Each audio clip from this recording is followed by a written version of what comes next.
I'm Captain Michaela Rockford, 29, and I clawed my way from a childhood where feelings were mocked to earning my place in the U.S. Army. For years, I showed up for my family, sending money, covering for them, and trying to make them proud.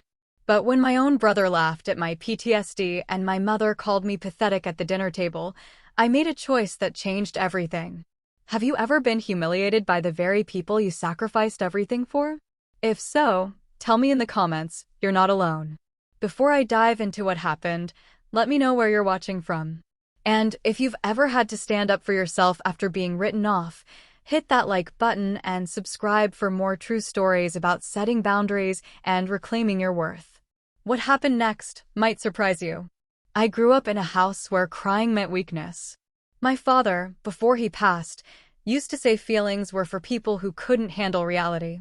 My mother carried that forward like a torch she'd been trusted to keep lit. My brother Mark learned it too, maybe better than any of us. Toughness wasn't just valued in the Rockford household, it was currency. And I spent my childhood trying to earn it. I was 12 when Mark, already in his 20s, told me I threw a ball like I was afraid of it. I was 14 when my mother said I needed to stop being so sensitive about everything. By 16, I'd learned to swallow whatever hurt and walk it off. They didn't mean to be cruel, I told myself.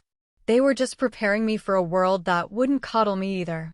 When I told them I was enlisting in the Army, my mother's first response was to ask if I was sure I could handle it.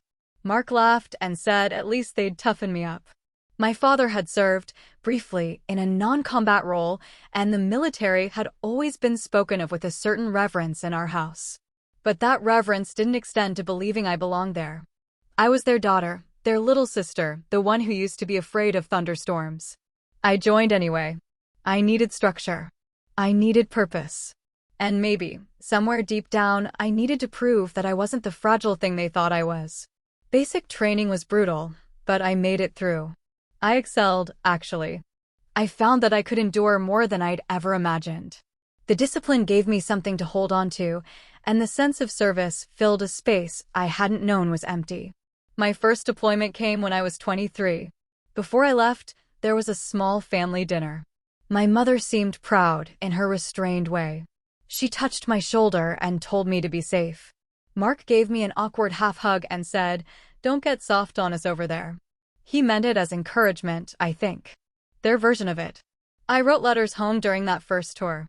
Not many, things were busy, and the internet was unreliable, but I wrote. I told them I was doing well. I left out the parts about the heat, the fear, the way mortars sounded when they were too close. I left out the night our convoy got hit, and I watched my sergeant drag a wounded soldier to cover while gunfire tore up the ground around them. I told them I was proud to serve. I told them I missed them. My mother wrote back occasionally. She talked about the weather, about Mark's new job, about a neighbor who'd asked about me. She signed off with "Stay strong." Mark never wrote, but I didn't expect him to. He wasn't the writing type. When my father's medical bills started piling up during my second deployment, I sent money home. I didn't have much, but I sent what I could. My mother thanked me in a voicemail, her voice tight with something that might have been gratitude or just exhaustion. When he passed 3 months later, I couldn't get leave in time for the funeral. I called from a satellite phone in the middle of the night, their mourning, and my mother said it was fine, that I was doing important work, that he would have understood. I told myself she meant it. I told myself they appreciated the sacrifice. I came home after that deployment different. Not visibly, maybe, but different. I'd seen things I couldn't unsee, done things I couldn't undo. I had trouble sleeping. Loud noises made me flinch. I'd catch myself scanning rooms for exits, for threats, for anything out of place. I knew what it was. We'd had enough briefings about PTSD, about hypervigilance, about the signs. But knowing didn't make it easier. That first dinner back, my mother made pot roast. Mark came over with his girlfriend, a quiet woman named Ashley who smiled politely and didn't ask questions. We sat around the same table where we'd eaten 1,000 meals before, and for a moment, it felt normal. Then a car backfired outside. I dropped my fork, my whole body tensing, my hand instinctively moving to my side where my weapon would have been. Mark laughed. Not meanly, exactly. Just a short bark of amusement. Still jumpy, huh? I picked up my fork, forced my breathing to steady. Reflex. You've been home for 3 days, he said, still grinning. Might want to work on that. My mother looked at me over her glasses. You'll adjust. Just takes time. I nodded. I wanted to explain that it wasn't something you just adjusted away, that my nervous system had been rewired by months of constant threat, that the sounds of home didn't match the sounds my brain was calibrated to interpret. But I didn't. They wouldn't have understood, and I didn't want to sound like I was complaining. The nightmares started that week. I'd wake up drenched in sweat, my heart hammering, the sheets tangled around my legs like I'd been fighting them. I'd see faces, soldiers I'd served with, people we'd tried to help, the ones we couldn't save. I'd hear the screaming, the explosions, the terrible silence that came after. I tried to be quiet about it. I was staying in my old room at my mother's house until I figured out my next steps, and I didn't want to wake her. But one night, I must have cried out, because she knocked on my door at 3 in the morning. Are you all right? She asked through the door. I'm fine, I said. Just a bad dream. There was a pause. You should see someone about that. I will. Good night, then. I heard her footsteps retreat down the hallway. I sat in the dark, my knees pulled to my chest, and wondered if she'd had bad dreams after my father died. If she had, she'd never mention them. In our family, you handled your problems privately, quietly, and you certainly didn't make them anyone else's burden. The VA offered counseling, and I went. It helped some. The therapist was a veteran herself, and she didn't make me feel broken. She made me feel like what I was experiencing was a natural response to unnatural circumstances. But the nightmares continued. The hypervigilance continued. I was managing, but I wasn't healed. Mark noticed. Or rather, he noticed that I wasn't back to whatever version of normal he expected. You're still doing the therapy thing, he asked one afternoon when he stopped by. Yeah. How long are you going to need that? I don't know. As long as it takes. He shrugged. Just seems like you'd be over it by now. Over it. Like it was a cold. Like it was something that ran its course and left you immune. I didn't have the energy to explain, so I didn't. I just nodded and changed the subject. My mother was more subtle, but the message was the same. She'd mention women she knew who'd been through hard times, a divorce, a job loss, and how they'd just moved on without making a fuss. The implication was clear. I should be stronger. I should be past this. I started looking for my own place. I needed space, needed to not feel like my struggles were an inconvenience to people who were supposed to care about me. I found a small apartment across town and moved in with help from a friend I'd made at the VA, another veteran, a guy named Daniel Reyes who'd been an army sergeant before an IED took part of his leg. He understood what I was going through in a way my family never would. They don't get it, he said as we carried boxes up the stairs. Most people don't. They think trauma is something you can just decide to get over. Yeah, it's not your job to make them understand, he added. Your job is to take care of yourself. I thought about that a lot in the weeks that followed. I'd spent so much of my life trying to be what my family wanted, tough, uncomplaining, self-sufficient. I'd sent them money when they needed it. I'd shown up for dinners and holidays even when it hurt. I'd tried to be the daughter and sister they could be proud of. And in return, they'd made it clear that my pain was an embarrassment. That my trauma was something I should hide. But I kept showing up. Because they were my family, and because some part of me still hoped they'd eventually see me, really see me, and understand what I'd been through. What I was still going through. I should have known better. The mockery started slowly. Small comments that I told myself weren't meant to hurt. Mark would see me flinch at a sudden noise and shake his head with a smirk. My mother would sigh when I mentioned therapy, like I'd brought up something tedious and unnecessary. At family gatherings, my service came up less and less, and when it did, it was always with a strange dismissiveness. How's the soldier doing? My uncle asked at Thanksgiving, and there was something almost sarcastic in his tone. I'm doing well, I said. Still having those dreams? Mark asked from across the table. I felt everyone's eyes on me. Sometimes. Huh. He took a drink of his beer. Thought that would have cleared up by now. My mother jumped in, her voice bright and false. She's working on it. Aren't you, Michaela? I nodded. I didn't trust myself to say more.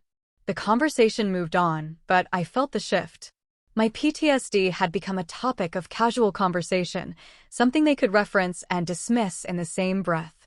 It wasn't treated with the gravity it deserved, it was treated like a character flaw, a quirk I should have outgrown. I started declining invitations. I told myself I was busy, that I had plans, that I just needed some time to myself. The truth was I couldn't stand the way they looked at me anymore. Like I was damaged goods.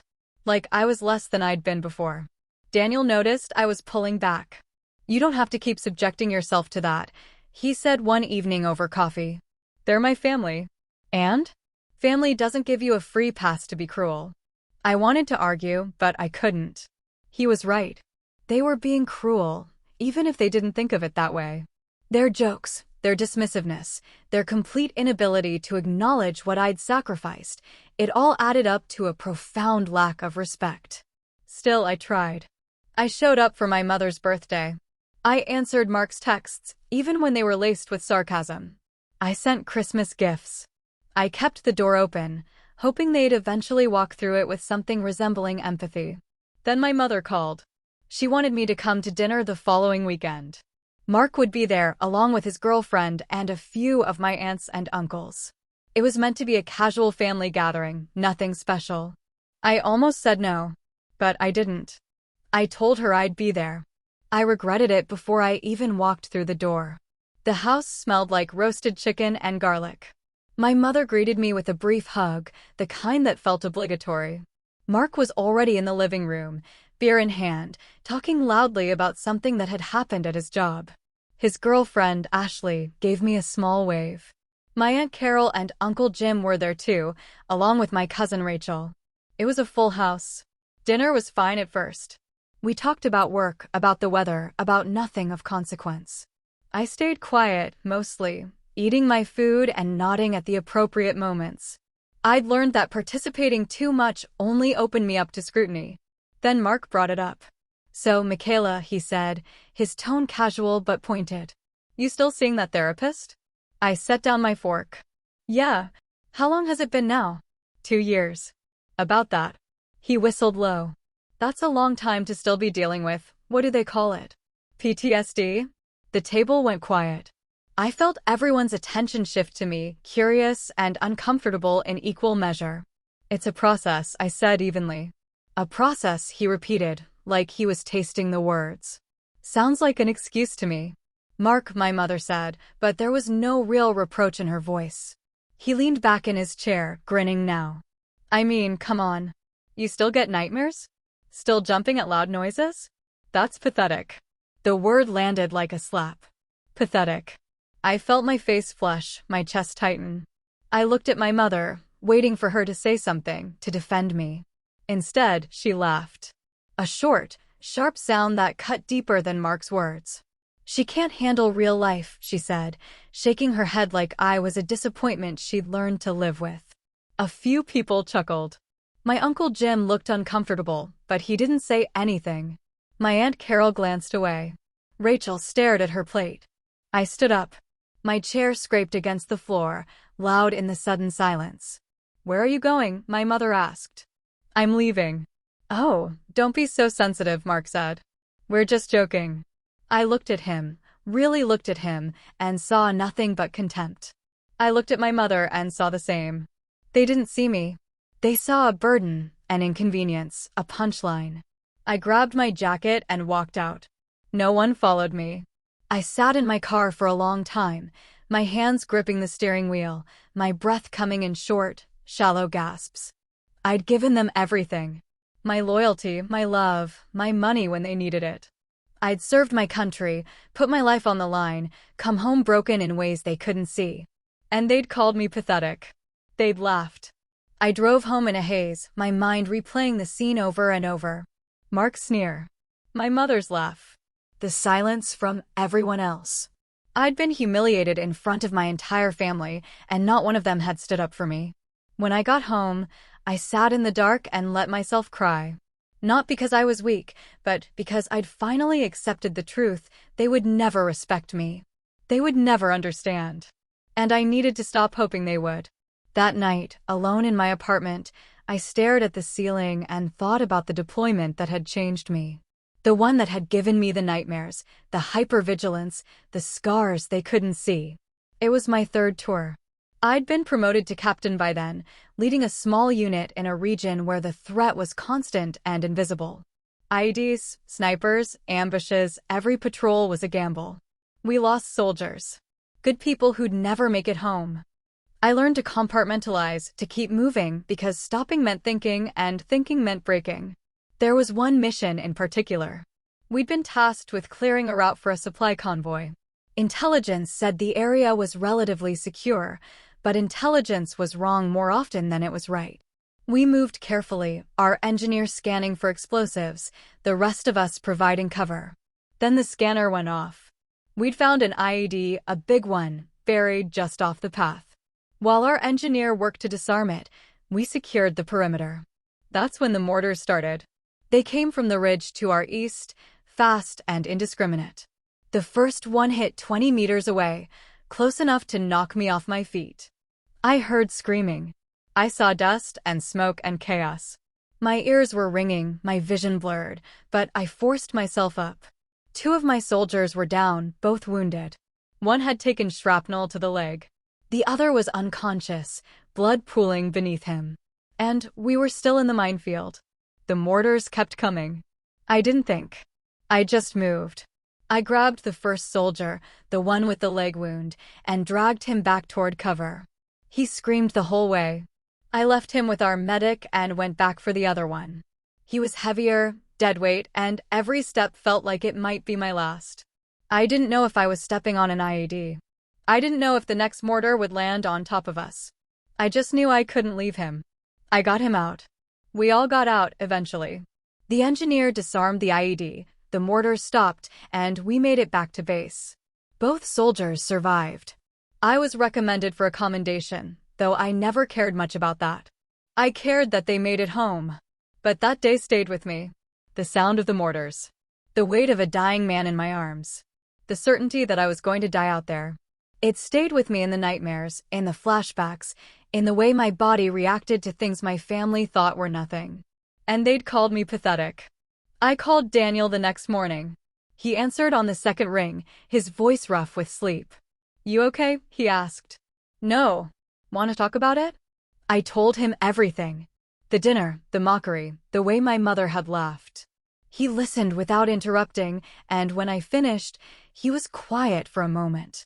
"You know that's abuse, right?" he said finally. "They're my family. That doesn't make it okay. What they did, what they've been doing, that's not love. That's not even basic respect." I wanted to argue, but I couldn't. Because he was right. I'd been making excuses for them for years, telling myself they didn't understand, that they didn't mean it. But intent didn't matter. Impact did.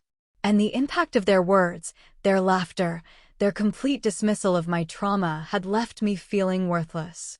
"What do I do?" I asked. "You set boundaries. You stop giving them access to hurt you. They'll say I'm being dramatic. Let them. You're not responsible for their reactions. You're only responsible for protecting yourself." I thought about that for days. Protecting myself. It sounded so simple, but it felt impossible. I'd spent my entire life trying to earn their approval, their respect, their love. Walking away felt like admitting defeat. But staying felt like losing myself. I started small. I stopped answering Mark's texts. When my mother called, I let it go to voicemail. I didn't make excuses or explanations. I just stopped participating in a dynamic that was destroying me. The pushback was immediate. Mark sent a string of messages, each one more incredulous than the last. "Are you seriously ignoring me? What's your problem? You're being ridiculous." My mother left a voicemail. "I don't know why you're upset, but this is childish. We're family. You need to stop being so sensitive." I deleted the messages.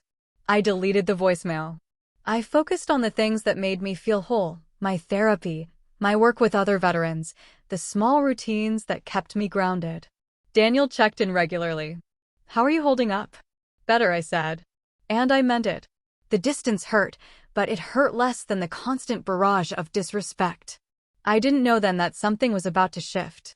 That the footage from that mission, The one where I dragged soldiers out of a minefield was about to air on national news as part of a documentary on military service.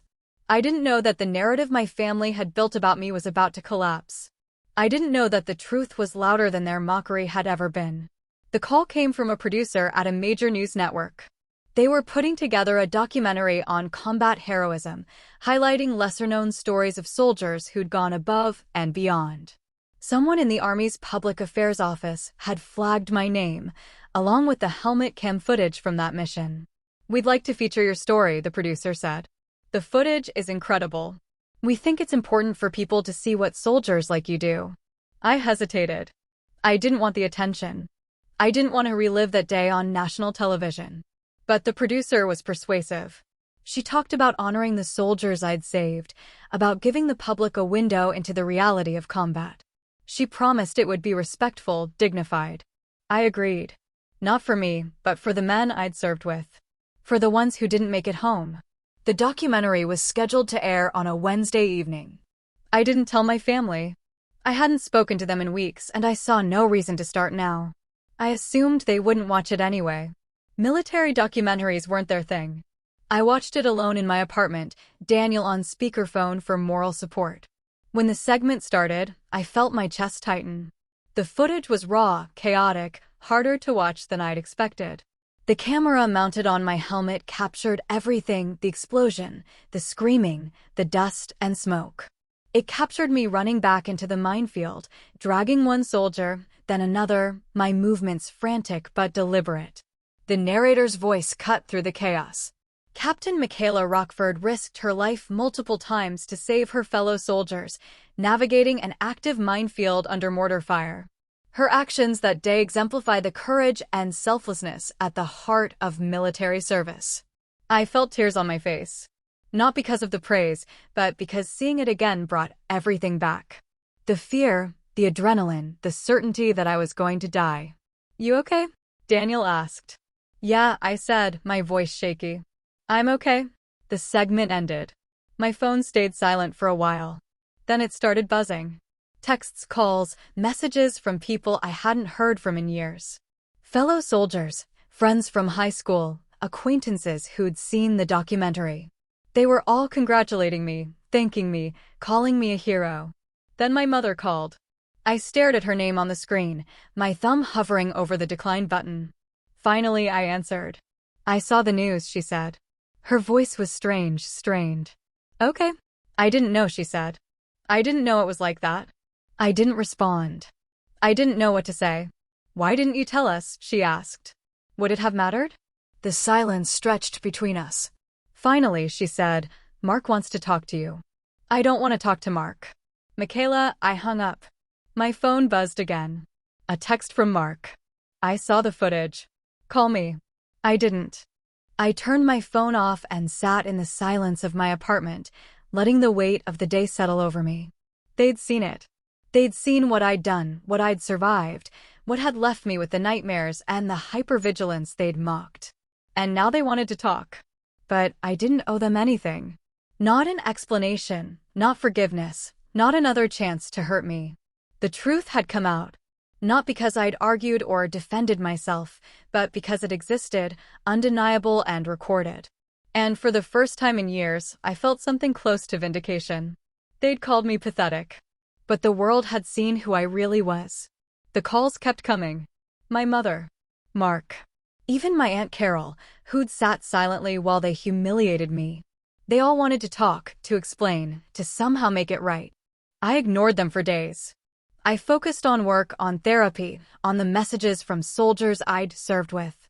One of the men I'd pulled from the minefield sent me a long email, thanking me for saving his life, telling me about his kids and his wife and the life he'd built because I'd given him the chance. That message meant more than anything my family could have said. Daniel came over one evening with takeout. We sat on my couch, eating in comfortable silence, until he finally spoke. "You going to talk to them?" "I don't know." "You don't have to," he said. "But if you do, make sure it's on your terms." I thought about that. On my terms. I'd spent so long accommodating them, bending to their expectations, accepting their cruelty because I didn't know how to do anything else. If I talked to them now, it would be different. It would be because I chose to, not because I felt obligated. A week after the documentary aired, Mark showed up at my apartment. I saw him through the peephole, standing in the hallway, his hands shoved in his pockets. He looked uncomfortable, uncertain. I almost didn't open the door. But I did. "Hey," he said. "Hey, can I come in?" I stepped aside, and he walked past me into the living room. He looked around like he was seeing the place for the first time, even though he'd helped me move in. "I watched the news," he said, still not looking at me. "I know." I didn't. He trailed off, rubbing the back of his neck. "I didn't know it was like that." "You didn't ask." He flinched. "I'm sorry." The words hung in the air between us. I wanted to believe him, but sorry didn't erase the years of mockery, the humiliation, the way he'd made me feel small. "Why are you here, Mark?" "Because I was wrong," he said, finally meeting my eyes. I don't know what I thought. That you were exaggerating, maybe. That it couldn't have been that bad. But I saw the footage and he stopped, his voice cracking. "You could have died." "Yeah. And we treated you like." He couldn't finish the sentence. "Like I was pathetic," I said, my voice flat. He looked away. "Yeah." I waited, but he didn't say anything else. The silence stretched, heavy and uncomfortable. "I need you to understand something," I said finally. "Sorry doesn't fix this. You and Mom, you didn't just hurt me once. You hurt me over and over for years. You made me feel like my trauma was a joke, like I was weak for not being able to just get over it. And I kept showing up, kept trying to make you understand, because you're my family. But you didn't care. I care now. Because you saw the footage. Because now you have proof that I wasn't exaggerating. But Mark, I shouldn't have needed proof. You should have believed me. You should have respected me enough to take my pain seriously." He nodded slowly. "You're right. I don't know if I can forgive you," I said. "Not right now. Maybe not ever. I get that. And if I do let you back into my life, it's going to be different. I'm not going to tolerate disrespect. I'm not going to subject myself to mockery or dismissiveness. If you can't treat me with basic human decency, then we're done." "I can do that," he said. "I will." I wanted to believe him. Part of me did. But trust wasn't rebuilt with words. It was rebuilt with actions over time. "We'll see," I said. He nodded and turned to leave. At the door, he paused. "For what it's worth, I'm proud of you." I should have said that a long time ago. I didn't respond. I just watched him leave, the door clicking shut behind him. My mother called later that night. I almost didn't answer, but something made me pick up. "I saw Mark stopped by," she said. "He did. He told me what you said." "Okay. I'm sorry too, Michaela." "I am. I didn't understand." "You didn't try to understand." She was quiet for a moment. "You're right. I didn't. I thought you needed to be tougher. That coddling you would make things worse." "I didn't need coddling. I needed support. I know that now." I didn't know what to say. Part of me wanted to forgive her, to bridge the gap that had grown between us. But another part of me, the part that had been hurt too many times, held back. "I need time," I said. "I understand.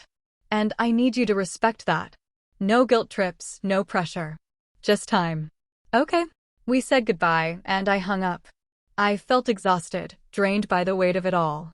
But I also felt something else, something that might have been relief. I'd set boundaries. I'd stood up for myself. And for the first time in a long time, I felt like I was in control. Daniel was right. Family didn't give you a free pass to be cruel. And respect wasn't something you owed people just because they were related to you. It was something they earned. Whether my family would earn it remained to be seen. Months passed. I kept my distance from my family, letting time and space do their work. Mark reached out occasionally, his messages careful and respectful. He asked how I was doing, shared small updates about his life, never pushed for more than I was willing to give. My mother did the same, her calls brief and measured. I didn't shut them out completely, but I didn't let them back in either. I was waiting, watching, to see if their change was real or just a temporary reaction to their guilt. In the meantime, I focused on rebuilding my life. I found purpose in working with other veterans, helping them navigate the VA system, connecting them with resources, reminding them they weren't alone. Daniel and I co-founded a small support group for combat veterans dealing with PTSD. It met every Thursday evening in the basement of a community center, and it became one of the highlights of my week. The men and women who showed up to those meetings understood me in a way my family never had. We didn't have to explain ourselves to each other. We knew the weight of service, the cost of survival, the difficulty of coming home to a world that expected us to be the same people we'd been before. One evening, a new member joined the group, a young Marine named Casey who'd only been home for a month. She sat in the back, her arms crossed, her jaw tight. I recognized that look. The defensiveness, the fear of being judged. When it was her turn to share, she said, "My family doesn't get it. They keep telling me I should be happy to be home, that I should just move on. But I can't." The room was silent except for the murmured agreements from others who'd been where she was. "You're not alone," I told her. "And you don't have to move on according to anyone else's timeline. Healing takes as long as it takes." She nodded, her eyes glistening. "Thanks." After the meeting, she approached me. "You're the captain from the news, right? The one who pulled those soldiers out of the minefield." "Yeah, that was incredible," she said. "I mean, I saw the footage, and thank you. For what you did. For what you're doing now. I'm just trying to help." "You are," she said. "More than you know." Moments like that reminded me why I kept going. Why I'd chosen to serve, why I kept showing up for people who needed it, why I refused to let my family's dismissal define me. The recognition from the documentary brought other opportunities. I was invited to speak at military events, to share my story with active duty soldiers and veterans alike. It was uncomfortable at first. I didn't think of myself as a hero, and talking about that day in the minefield brought back memories I'd rather leave buried. But the more I spoke, the more I realized how much it mattered. People needed to hear that PTSD didn't make you weak. That seeking help wasn't a failure. That survival, in whatever form it took, was enough. One of the soldiers I'd saved, Sergeant Kyle Brennan, reached out to meet in person. We grabbed coffee at a diner near his home, and he brought his wife and 2 young daughters. The girls were shy, hiding behind their mother's legs, but Kyle's wife hugged me like I was family. "You gave us this," she said, her voice thick with emotion. "All of this. I don't know how to thank you." "You don't have to," I said. But she did anyway. She told me about the life they'd built, about Kyle's work as a teacher, about their plans for the future.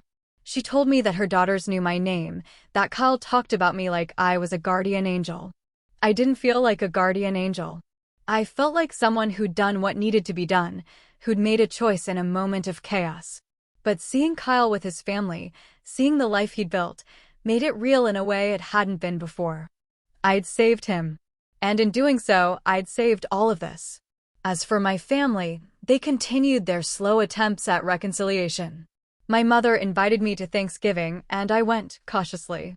The atmosphere was different, quieter, more respectful. Mark didn't make jokes at my expense. My mother didn't brush off my experiences. They asked careful questions, listened when I spoke, treated me like my presence mattered. It wasn't perfect. There were moments of awkwardness, silences where the old patterns threatened to resurface. But they caught themselves. They tried. After dinner, my mother pulled me aside. "I've been thinking a lot about what you said. About respect. Okay. I want you to know that I see you now. Really see you. And I'm sorry it took so long." I nodded. "I appreciate that. Is there a chance we can rebuild this?" she asked. "I know I don't deserve it, but we'll see," I said. "It's going to take time." "I understand." And maybe she did. Or maybe she didn't, and she was just saying what she thought I wanted to hear. Either way, I wasn't in a hurry. I'd spent too long giving them the benefit of the doubt, sacrificing my own well-being for the sake of keeping the peace. If we rebuilt our relationship, it would be on my terms, at my pace. Mark caught me before I left. "Thanks for coming." "It was fine. Better than fine, I hope." I smiled, just a little. "Better than last time, at least." He laughed, a genuine sound.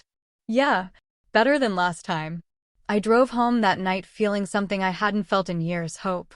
Not that everything would magically be fixed, but that maybe, just maybe, things could be different.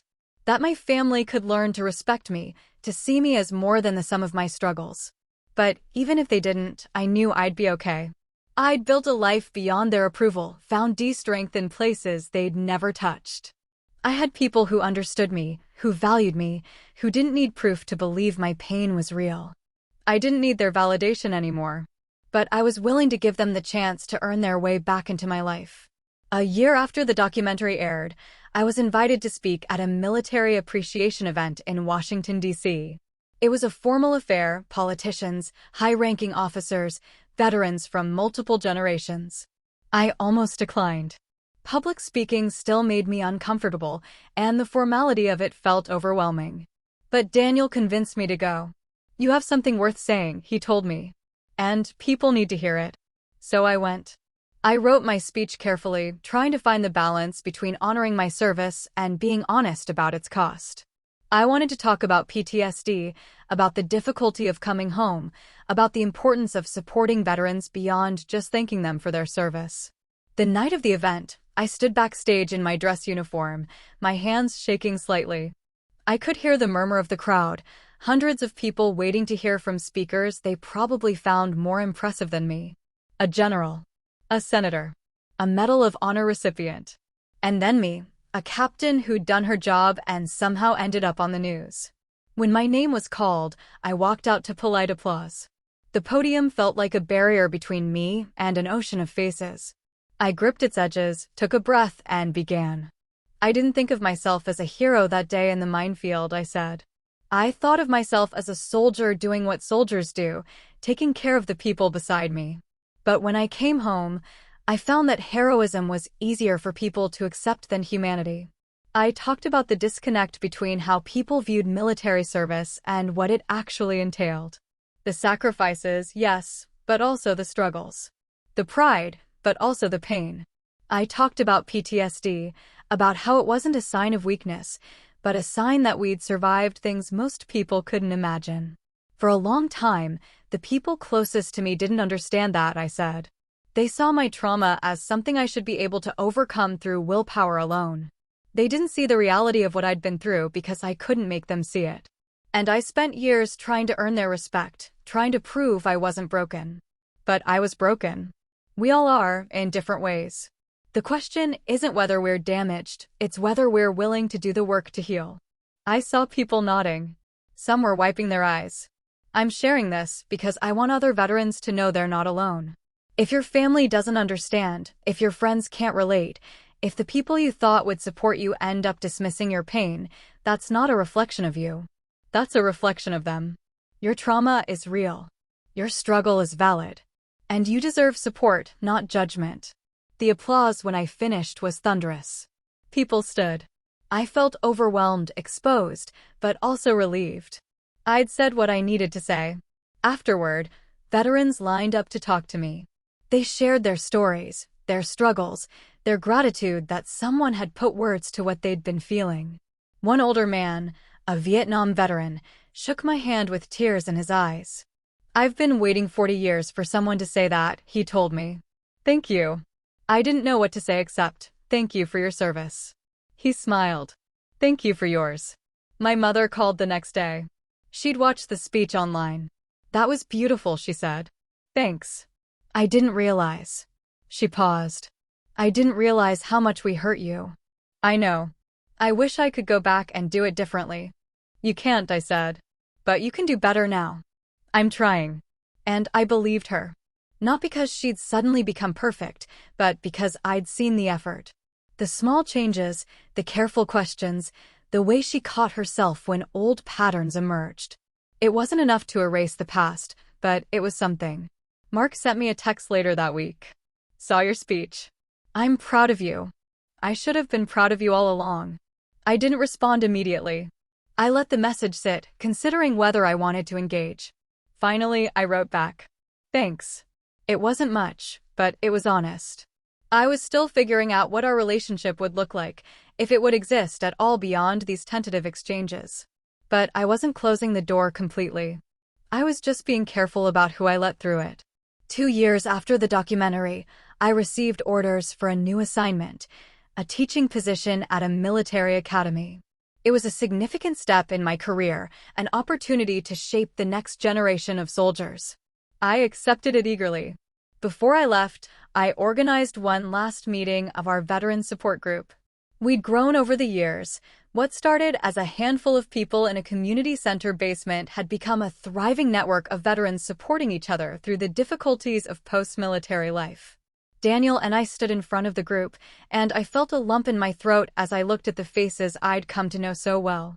Casey, the young Marine who'd been so defensive at her first meeting, now helped facilitate discussions. Kyle Brennan, the soldier I'd pulled from the minefield, had become a regular attendee, often bringing other veterans he'd met.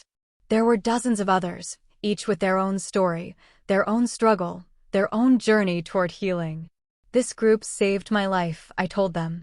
Not in the dramatic way people think about saving lives, but in the everyday way. By showing up, by listening, by reminding me I wasn't alone. I'm leaving for a new assignment, but this group will continue. Daniel will keep it going, and I hope you'll all keep showing up for each other. There were hugs, tears, promises to stay in touch. Daniel pulled me aside before I left. "You did good here," he said. "We did good," I corrected. He smiled. "Yeah, we did." My mother and Mark helped me pack for the move. It was strange, having them in my space, touching my things, being part of this transition. But it was also nice.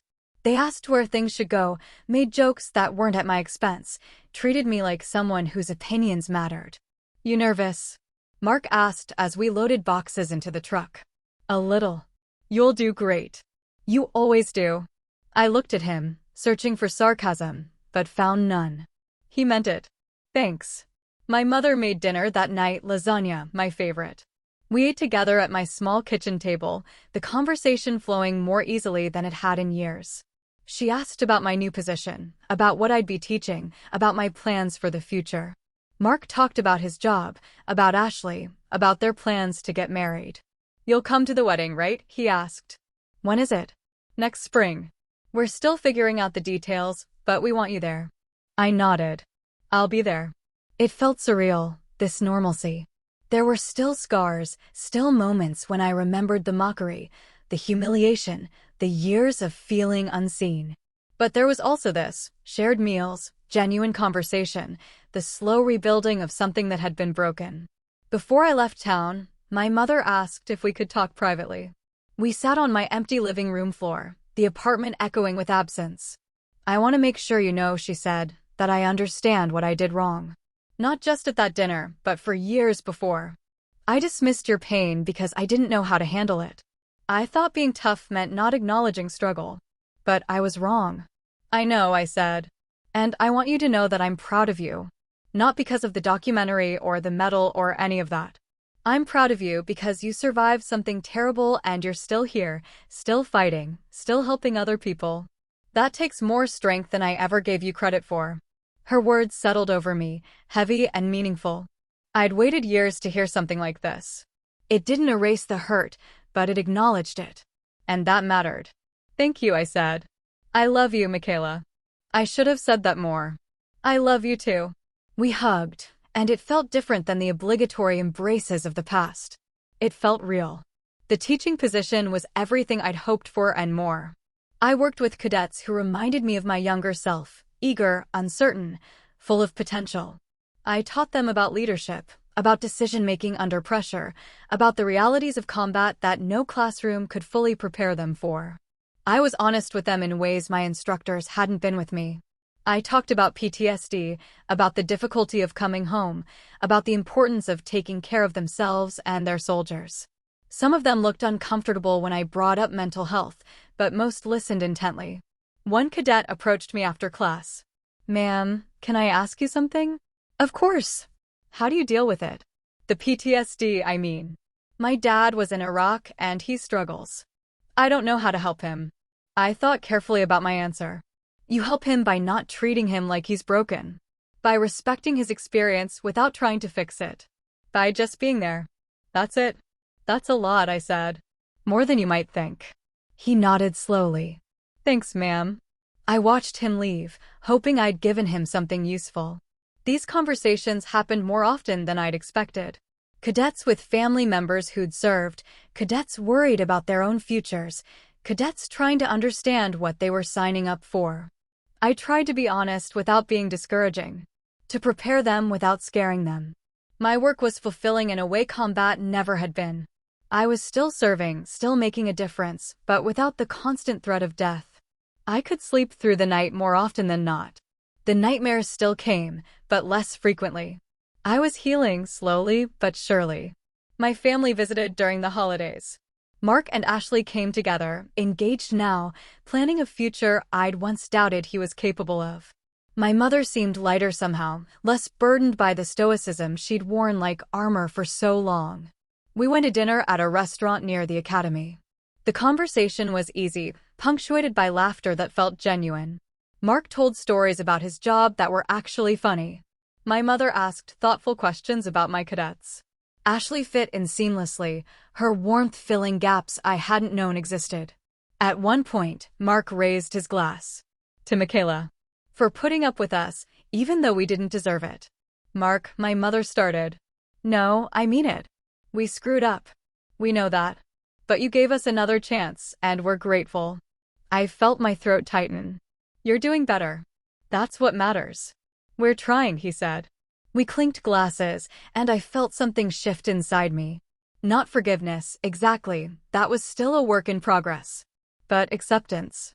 Acceptance that people could change, that relationships could be repaired, that the past didn't have to dictate the future. Later, my mother and I walked through the campus. It was cold, the kind of crisp winter evening where your breath fogs in front of you. She linked her arm through mine. Are you happy? She asked. Yeah, I said. I think I am. Good. You deserve to be. We walked in comfortable silence, the weight of years of misunderstanding finally beginning to lift. Mark and Ashley's wedding was in a small chapel surrounded by spring flowers. I stood beside Ashley as one of her bridesmaids, wearing a dress I'd picked out with my mother. It was strange, being part of the celebration, this moment of joy in a family that had once felt so fractured. Mark looked nervous as he stood at the altar, his hands clasped in front of him. When Ashley walked down the aisle, his face transformed. I'd never seen my brother look at anyone with that much tenderness. During the reception, Mark pulled me aside. Thanks for being here. Of course. I know things were bad for a while. And I know I was a big part of that. Mark, you don't have to, I do, he said. Because I need you to know that I'm not that person anymore. Or I'm trying not to be. You deserved better from me, and I'm sorry I didn't give it to you. I felt tears prick my eyes. I appreciate that. You're my sister. And I'm proud of who you are. I should have said that years ago.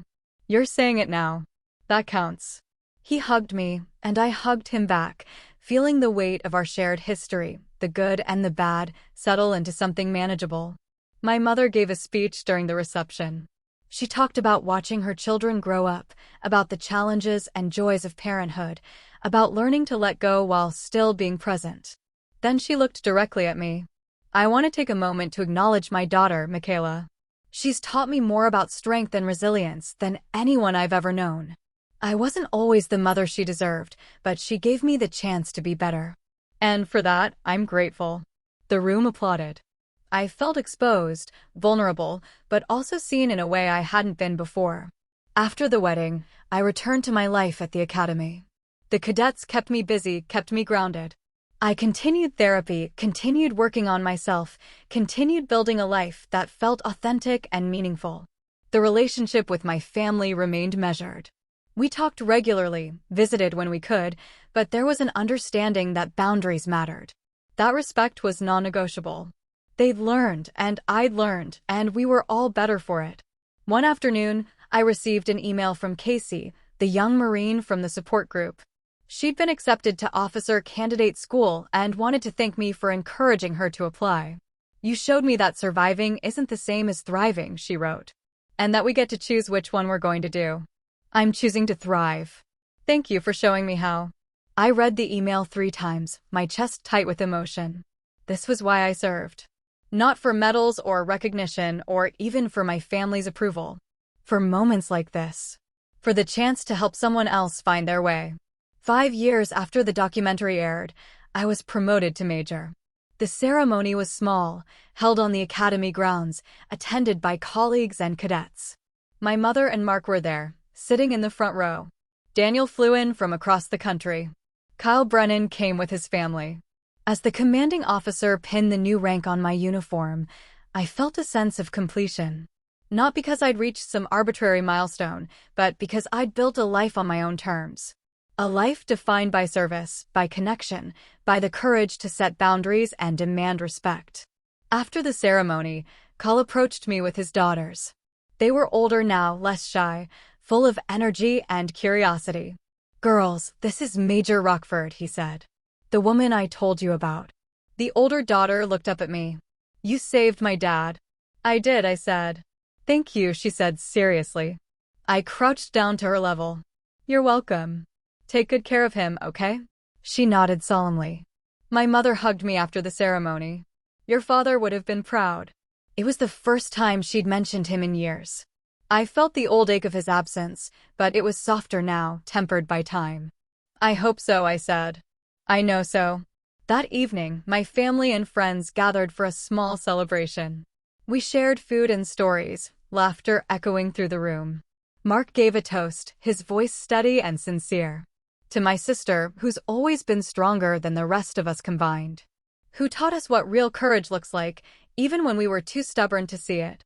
I raised my glass, surrounded by people who understood me, who valued me, who'd earned their place in my life. This was what I'd fought for. Not recognition or validation from people who'd hurt me, but the freedom to build a life filled with genuine respect and connection. The documentary had forced my family to confront the truth of my service, but the real victory wasn't their acknowledgement. It was the life I'd built in spite of their dismissal. I thought about the girl I'd been, desperate for her family's approval, willing to sacrifice her own well-being for the sake of keeping the peace. She'd been brave too, in her own way. But she'd been brave in service of people who didn't appreciate it. Now I was brave for myself. For the cadets I taught, the veterans I supported, the soldiers I'd served with.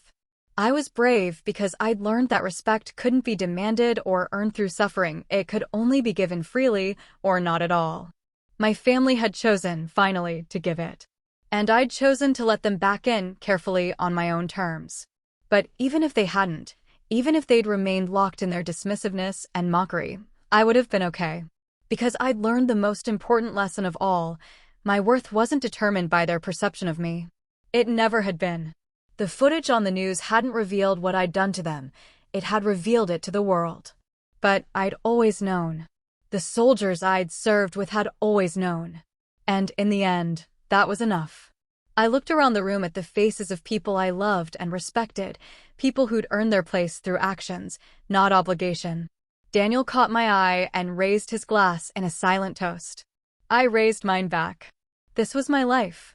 Hard one, carefully built, fiercely protected. And it was mine. They'd called me pathetic. They'd laughed. They'd dismissed my trauma as weakness. But the truth had come out not in words, but in actions. And once it did, there was no laughter left. Only respect. Only silence. Only the acknowledgement that some wounds run deeper than mockery can reach, and some strength is forged in fires that comfortable people will never understand. I didn't need their validation anymore. But I'd let them be part of my life anyway, because I'd learned that forgiveness wasn't about them, it was about me. About choosing to release the weight of their judgment and walk forward unburdened. They'd see me now, finally, for who I really was. And I'd see them too, flawed, human, capable of growth. It wasn't a perfect ending. But it was real. And real was enough. The letter arrived on a Tuesday morning, forwarded from the Pentagon to my office at the Academy. I recognized the seal immediately: Department of Defense, official correspondence. My hands were steady as I opened it, but my heart wasn't. Inside was a notification. I'd been selected to receive the Soldier's Medal, the Army's highest award for heroism not involving actual conflict with an enemy. The ceremony would be held in 6 weeks at the Pentagon. I could bring guests. I set the letter down on my desk and stared at it for a long moment. Another medal. Another recognition of that day in the minefield. I should have felt proud, honored. Instead, I felt tired. Daniel called that evening. Somehow he'd already heard. You going to the ceremony? He asked. I don't know. You should. You earned it. I know. I paused, trying to find the words. I don't want to be defined by one day for the rest of my life. You're not, he said. But that day matters. What you did matters. Let them honor it. I thought about his words after we hung up. He was right, of course. That day did matter. The soldiers I'd saved mattered. The example it set for others mattered. My discomfort with recognition didn't change any of that. I called my mother the next day. There's a ceremony, I said. At the Pentagon. They're giving me the Soldier's Medal. She was quiet for a moment. That's incredible, Michaela. You can come if you want. You and Mark. We'll be there, she said immediately. Both of us. The 6 weeks passed quickly. I prepared my cadets for their final exams, wrote evaluations, met with struggling students who reminded me of myself at their age. The academy had become home in a way I hadn't expected. These young people, with their earnest questions and their fears about the future, gave me purpose beyond my own healing. One cadet, a quiet young woman named Rodriguez, stayed after class one afternoon. She'd been struggling all semester, not with the material but with confidence. Ma'am, can I ask you something personal? Go ahead. Were you ever scared you weren't good enough? I smiled. Every day. She looked surprised. Really? But you've done so much. Doing things doesn't mean you're not afraid. It just means you do them anyway. Even now. Especially now, I said. The more responsibility you have, the more aware you become of everything that could go wrong. But you learn to trust your training, your instincts, your team. And you learn that being scared doesn't make you weak, it makes you human. She nodded slowly. Thank you, ma'am. After she left, I sat in my empty classroom and thought about fear. About how it had shaped me, driven me, nearly destroyed me. About how I'd finally learned to acknowledge it without letting it control me. The night before the ceremony, I couldn't sleep. I lay in my hotel room in Washington, staring at the ceiling, thinking about the path that had brought me here. The girl I'd been, desperate for approval. The soldier I'd become, fighting for something bigger than myself. The woman I was now, still fighting, but for different things. My phone buzzed. A text from Mark. Landed safe. See you tomorrow. Proud of you, sis. Another from my mother. Can't wait to see you receive this honor. You deserve it. One from Daniel. Remember, you're not defined by one day. You're defined by every day you choose to show up. I fell asleep holding my phone, surrounded by words that once would have felt impossible.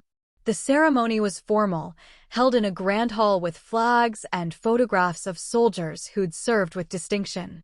I stood in my dress uniform, surrounded by other recipients and their families. My mother and Mark sat in the third row. Daniel had positioned himself near the back, giving me a thumbs up when I caught his eye. The citations were read aloud, each one detailing acts of courage, sacrifice, moments when ordinary people did extraordinary things. When my name was called, I walked to the front, my steps measured and sure. The general who pinned the medal to my uniform looked me in the eye. Your actions that day saved lives and exemplified the finest traditions of military service. Thank you, Major Rockford. Thank you, sir. The applause felt distant, like it was happening to someone else.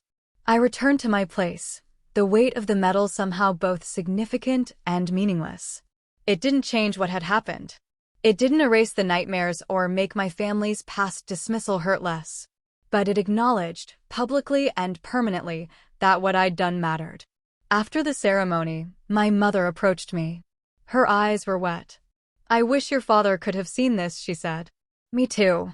He would have been so proud. I am so proud. I hugged her, feeling the complicated mix of gratitude and old hurt that still existed between us. We'd come far, but some wounds took longer to heal than others. Mark shook my hand, then pulled me into a hug. You're incredible, you know that? I'm just a soldier who did her job. No, he said firmly. You're a soldier who went above and beyond, multiple times, and we're lucky you're our sister. Later, at dinner with my family and Daniel, the conversation flowed easily. We talked about the ceremony, about Mark and Ashley's plans to buy a house, about my mother's new hobby of painting. Normal things, family things, the kind of moments I'd once thought we'd never have. Daniel raised his glass. To Michaela, who taught us all what it means to be brave.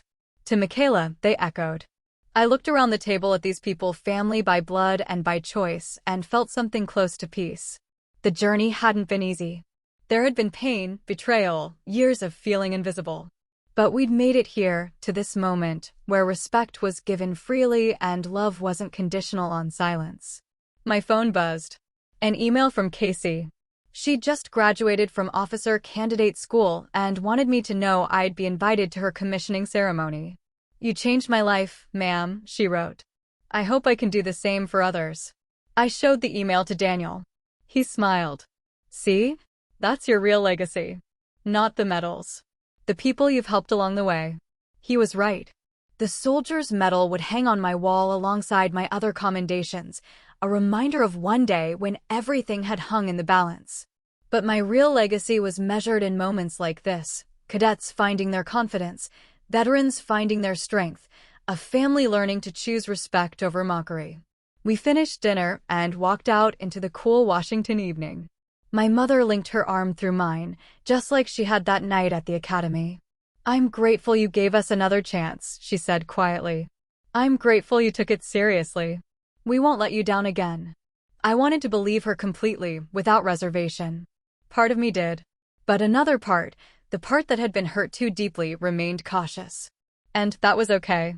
Trust rebuilt slowly, earned through consistent action, not promises. As we said our goodbyes, Mark pulled me aside one last time. I know we can't undo the past, he said.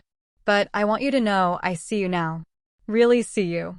And I'm going to spend the rest of my life making sure you know you matter. Okay, I said simply.